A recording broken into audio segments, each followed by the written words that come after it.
Hey everybody, and welcome to another episode of Geared Perspectives. My name's Waldo. I'm gonna be talking to you today about the Escalation game mode that just came out. I'm gonna run through this video real quick, just my thoughts and opinions on it before I have to go to work, so I'm gonna get this uploaded and going. It's a domination style game mode based on 3 neutral objectives for 7 rounds in one position, and then after 7 rounds, which is halftime, it flips and goes to another set of objectives and allows teams in between every round to place or not place a weapon on the map for use. You can either place a primary, which is like a boom shot or something else, or on secondary weapons, you can actually place long shots, hammer bursts, other styles of weapons on the map. Allows for diversity of strategies, allows for a lot of mind games for people, because if a team's losing rounds, they may not put a weapon on it because they think that they can challenge and contest the way that it goes. I do like that it is ring-based. They did a very good job with the placements and the positioning of the map and just the overall flow of the gameplay. Basically, to win the round, you either score 10 points or capture 3 hills. If you capture all 3 hills, the round's over, you wash it, you go over to the next round, and then the other team gets about 30 seconds to decide if they want to put a power weapon on the map, like I said before. I see a lot of strategy and evolution in this game type as it goes around.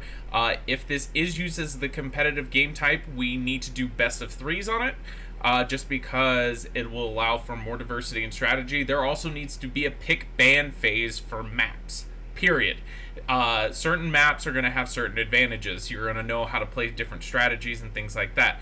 If we're doing something that has long term things, there's going to be maps that are really good for this game mode and maps that may not work out as well. And the diversity of strategy and how players play it will pick up. They also did change that it is going to be 5v5 for the first time in Gears of War. Gears of War for the past 10 years has been 4 versus 4. This will add more elements into the gameplay. That's another person on the headset that's also needs to be paid attention to. That means that there's probably going to need to be primary shot callers on the games. This game mode can punish you for not being objective focused, even though the primary focus should be killing the opponents to take the objectives. I can see a lot of changes that you can do with it. You don't actually have to leave people in the hills. You just have to leave a player in a flex position to rotate between both hills, just in case one of them is getting capped to make sure that there's a secure. So you've essentially got a man on the wings always paying attention to the side hill, while you can actually have 2 to 3 people pushing objectives and taking control. I see that as the plus to this.